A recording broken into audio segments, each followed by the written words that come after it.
Hey all, Hipper here and welcome to the channel and welcome to this video on 3 things you need to know before buying Skull of Bones. So don't forget to subscribe and like and share. So I've played this game for quite a few hours now and I just wanted to put this video out here so potential purchasers of this game in the future, because it doesn't really release fully until on Friday, will have a little bit of background information. Because yes, this is a good game, but there are a few things that you need to keep in mind if you're going to spend 60, 70 US dollars on this game here, which I think it's worth. But if you don't share my belief, then you could be in for a bit of a disappointment. Okay, so the first thing to keep in mind is that anything you purchase in this game for real money is going to be cosmetic only. So if you're used to the world of mobile games and pay to win and shelling out hundreds of dollars as a whale to skip 2, 3, 4, 5, 6 levels or whatever, or pay $50 for a ship that's slightly better than the standard free ships, you're going to be a little bit disappointed here, because that's not what Skull and Bones is about. And I'm not saying that's a good thing. Sometimes I wish I could pay a little bit of money here to skip some things, or buy premium supplies, or buy a premium ship or something like that, because it's a grind. It's a really grindy game, and that's fine. I like a grind, but sometimes I wish that I could just pay like $5 to skip a mission, or $5 to up the speed of my ship just a little bit, so I can do this one thing that otherwise would take ages to collect resources to do. It's just a matter of your expectations here. But like I'm saying, if you're used to mobile games, pure pay to win and whaling, that won't get you very far in this game here. You will have to play it the real way, in quotes. You have to grind your way through it, and like I said, it's not necessarily a bad thing. It's just something that you have to understand before you purchase this game here, because obviously PvP is a big thing in this game here, and it's implemented quite nicely. So if you purchase this game or going into it as some way of whaling your way up to the really high PvP levels very, very quickly and get your fun out of it that way, I'm sorry, you can't do that. And is it good? Is it bad? I don't know. It depends who you are, I guess. To me, it's okay. Okay, so the next thing I need to make you aware of is that this game has decidedly last generation graphics, like maybe even worse than that actually. But this game was originally meant to come out on PlayStation 4, perhaps even PlayStation 3 actually, but as it so happened, it ended up coming out on PlayStation 5 and Xbox Series X, and of course like PCs of today. And I don't have to tell anyone who plays games regularly that this is definitely not state-of-the-art graphics. It looks like one of the older Ubisoft games, and to be totally honest, I suppose that's okay. Because this game, the engine, the foundations were laid nearly a decade ago. So unless Ubisoft was ready to can the whole thing and redo it, then I understand it.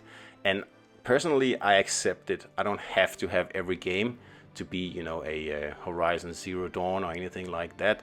And the graphics do the job. That's fine. Nothing really wrong with them, except for the fact that I am not too pleased with the frame rate, honestly, especially in the quality mode. I mean, with graphics like this, I expect the quality mode to run, at 60 frames per second without a problem at all, because really the game doesn't ask a lot of the hardware compared to more modern games. That's not the case though. Quality mode runs at what looks like something around 30 frames per second, which is not ideal these days, particularly for such an old game here that really should be just running buttery smooth on the modern PS5 hardware or Xbox Series X hardware, whatever you're playing on. That's not the case. So if you can live with that, well, excellent, then this game is for you. If you can't live with that, then yeah, you should probably watch some more videos, think a little bit more about it, but that's just the way it is. So a way to mitigate this is, like I said in one of my other videos, just to bite the bullet and choose performance mode over quality mode. At least in performance mode you get like a smooth frame rate, and sure, the graphics take a little bit of a hit, but they're already not the best graphics out there, so it doesn't really matter that much. That would be my recommendation if you can't live with the 30 frames per second, which I get it, is pretty hard these days because we're treated to 60 frames in even the most demanding games out there. So it is a little bit lazy that this game can't even keep 30 frames on today's hardware. But anyway, just something to be aware of. The last thing you need to know is that the game also shows its age when it comes to its mechanics, and it's pretty much all gameplay mechanics in this game here. They feel like they were taken, from a game 10 years ago, which again, it makes sense. The game has been in development for a decade. So again, I just want to make sure that this is something that you are aware of before you spend $70 on the game.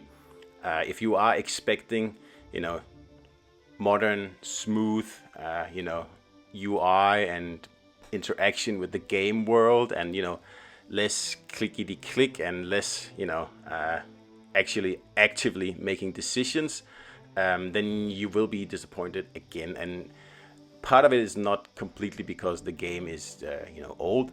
It's also a little bit the fact that Ubisoft doesn't seem to follow the times here. So look at the map here.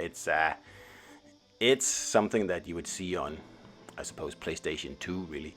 And also the zooming on the map is very limited, also quite strange. And then there's the fact that you have a lot of mini games in this pirate game here, and I don't even know why they are there, because as you can see here, I've actually decided to turn them off, but they still pop up. And so what is the point of that? Because I have no way to interact with this minigame because I don't really want to do it. So I just set it in the options. I told it I'll just do this automatically. I have no intention of doing that. But it still shows the animation and you still have to wait for it to finish. That's just lazy. And yeah, it's just an example of one of the many little strange quirks in this game here that shows that this was dreamt up a long time ago when players weren't as demanding as they are these days. And you'll see it again here in the aiming and firing of these guns here. Like it's very 1999 really. Another thing that's also very 1999 is the character creator. It's pretty bad, let's be honest.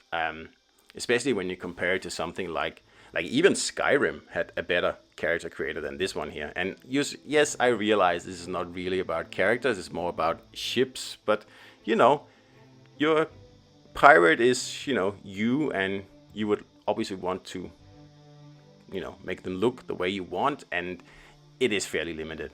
Not a lot of work has gone into this character creator here. And to be honest, I still don't understand why there's even characters in this game. Why isn't it a fully fledged ship game?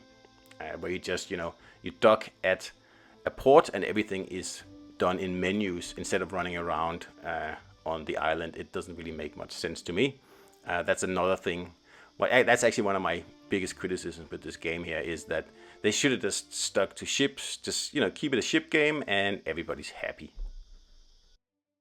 While we're at the mechanics, there's also something that really irks me, and it's, dialogue options without any impact on the game. These are all over the place where you can choose an option and it doesn't matter at all what you choose. It's just there to give the illusion that you have some sort of impact on the game, which you don't at all. The settings and options are also fairly limited, and there's especially one thing I'm missing, and it is the fact that I want to move my camera further away from my ship. I kept looking for that for the first many hours I was playing this game until I grudgingly, accepted, okay, that's impossible, I can't do that. But I would like to move this camera another 100 meters away, something like that. it would just make everything a little bit smoother. But anyway, that was the 3 things you have to know before you purchase this game, so you don't, get buyer's remorse. And I hope that you will take this into account when you are, shopping in your local Kmart or whatever for this game. So I hope you enjoyed the video, hope it helped, and I'll see you out there.